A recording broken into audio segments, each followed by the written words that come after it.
Hello दोस्तों।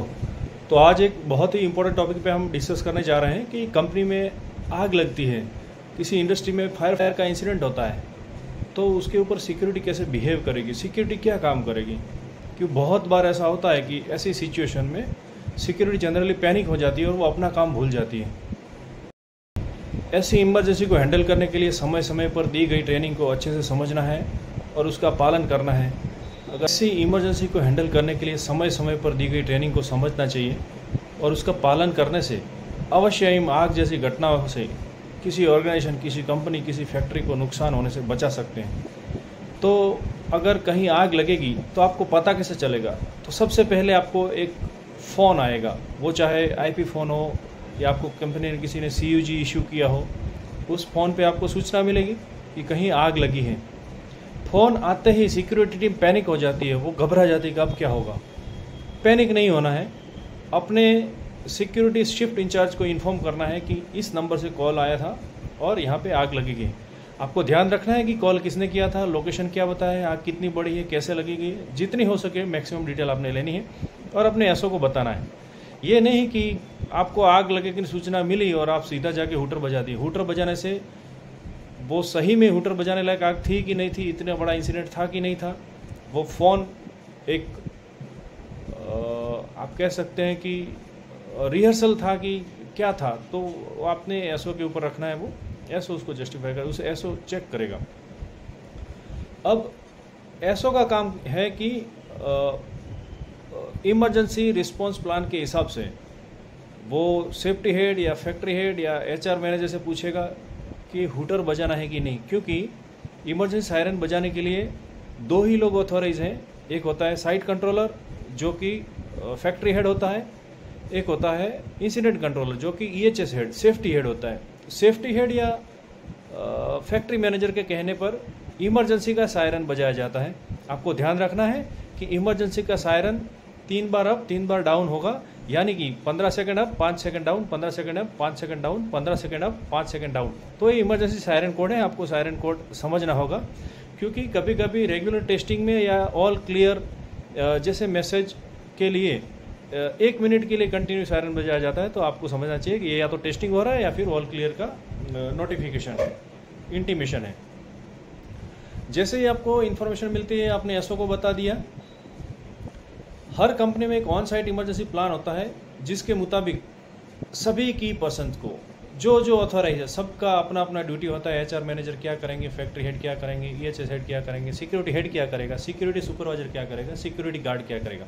सभी ने अपनी अपनी ड्यूटी डिस्ट्रीब्यूशन की हुई है। अगर सभी इमरजेंसी रिस्पॉन्स प्लान के हिसाब से, ऑन साइट इमरजेंसी प्लान के हिसाब से अगर काम करेंगे तो अवश्य ही ऐसी घटनाओं से नुकसान होने से बच सकते हैं। गेट पर तैनात सिक्योरिटी गार्ड का काम है कि सबसे पहले मेन गेट को बंद करना है, ना कोई अंदर से बाहर जाए, ना कोई बाहर से अंदर आए। इसका रीज़न ये है कि हो सकता है कि कोई अंदर से बाहर आके इसका कोई फ़ायदा उठा सके, या आपको हेड काउंट भी देना है तो आदमियों की गिनती करने में आपको समस्या आ सकती है। कोई बाहर भाग जाएगा, कोई बाहर चला जाएगा तो भी हेड काउंट का प्रॉब्लम है। हो सकता है कि जो बाहर चला गया उसी ने कुछ किया है, तो आपको ऐसी कंडीशन में गेट को अवश्य ही बंद रखना है।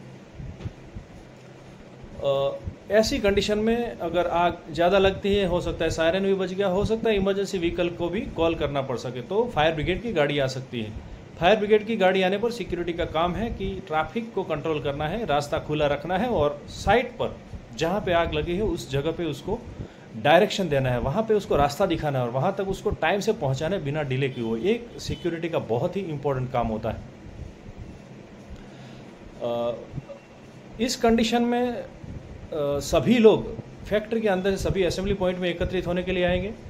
उस टाइम सिक्योरिटी का बहुत इंपॉर्टेंट काम है कि वहाँ पे डिसिप्लिन मेंटेन करना है।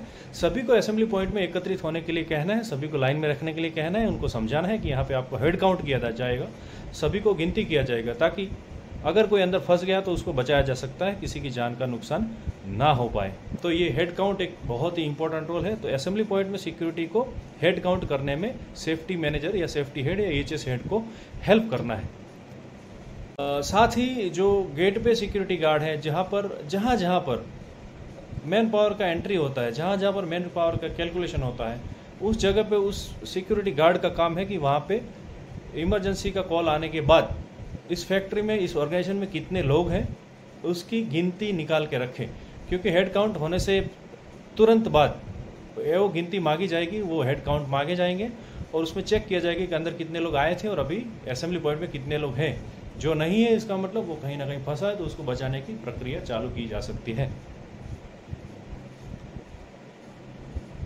ध्यान रहे, अगर इलेक्ट्रिक आग लगी है तो उसके ऊपर पानी का इस्तेमाल नहीं करना है, उससे करंट आ सकता है। हो सकता है कि इलेक्ट्रिक आग या कंपनी में जब भी आग लगे तो सभी लाइट्स ऑफ की जाती है, उस ड्यूरेशन में इमरजेंसी लाइट्स होती हैं वो चालू हो जाती है, जो कि बैटरी ऑपरेटेड होती है, जो लाइट से नहीं चलती हैं। वो सभी लोगों को इमरजेंसी का रास्ता दिखाने के लिए डायरेक्ट करती है कि इमरजेंसी एग्जिट किस तरफ है।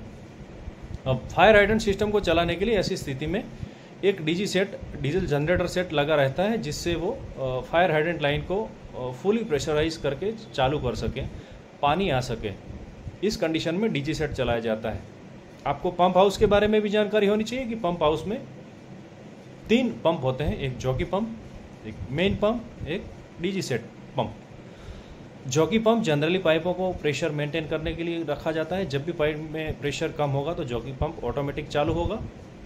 जो पानी का प्रेशर 5 से 7 PSI तक रहने के बाद वो ऑटोमेटिक ऑफ हो जाएगा, जैसे डाउन होगा वापस चालू हो जाएगा। तो ये जॉकी पंप का काम है, पाइपों में पानी भरा रहे। अगर आग लगती है और पाइपें खाली है तो वो पानी भरते भरते ही बहुत टाइम लग जाएगा और बहुत बड़ा नुकसान हो सकता है। मेन पंप का काम है कि प्रेशर बिल्कुल 3 से कम आ जाए तो मेन पंप ऑटोमेटिकली चालू हो जाता है और फुली प्रेशर से पानी हाइड्रेंट लाइन से होज रील से होते हुए आप इंसिडेंट साइट पे पानी पहुंचा सकते हैं। अगर लाइट नहीं है तो डीजी सेट वही मेन पंप वाला ही काम करता है, वो खाली लाइट से नहीं चलता है, डीजल से चलता है। तो डीजी सेट उसके लिए इमरजेंसी के लिए होता है, जब लाइट नहीं होती तो डीजी सेट यूज़ कर सकते हैं।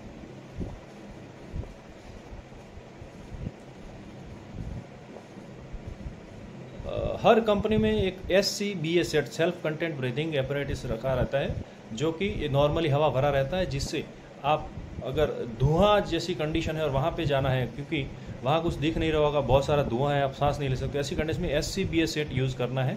जनरली सिक्योरिटी वालों को उसकी ट्रेनिंग दी जाती है। SCBA सेट को पहनना है, मास्क लगाना है, उसको वाल ऑन करना है, देखना है कि प्रेशर उसमें है कि नहीं है।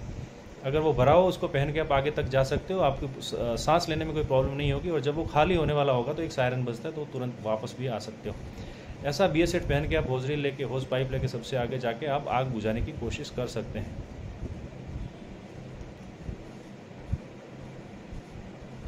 एक और पॉइंट है कि जहाँ पे आग लग गई वहाँ पे असेंबली पॉइंट में आके सभी लोग वहाँ से चले गए, लेकिन वहाँ पे एक रेसिडुअल फायर होता है, जो कि बुझी हुई आग बुझने के बाद भी कई बार वहाँ पे दोबारा आग लग सकती है। ऐसी कंडीशन में सिक्योरिटी को वहाँ ध्यान रखना चाहिए कि रेसिडुअल फायर दोबारा जल सकता है, आग लग सकती है। तो ऐसी कंडीशन में वहाँ पे मॉनिटरिंग रखना बहुत ही ज़रूरी है। ये आग के बारे में, आग फायर फाइटिंग के बारे में बेसिक जानकारी थी। इसके आगे और भी जानकारी के लिए वीडियो आते रहेंगे। आपको इस चैनल को सब्सक्राइब करना है, लाइक करना है, शेयर करना है, और कुछ जानकारी चाहिए तो इसमें कमेंट भी करना है। Thank you so much.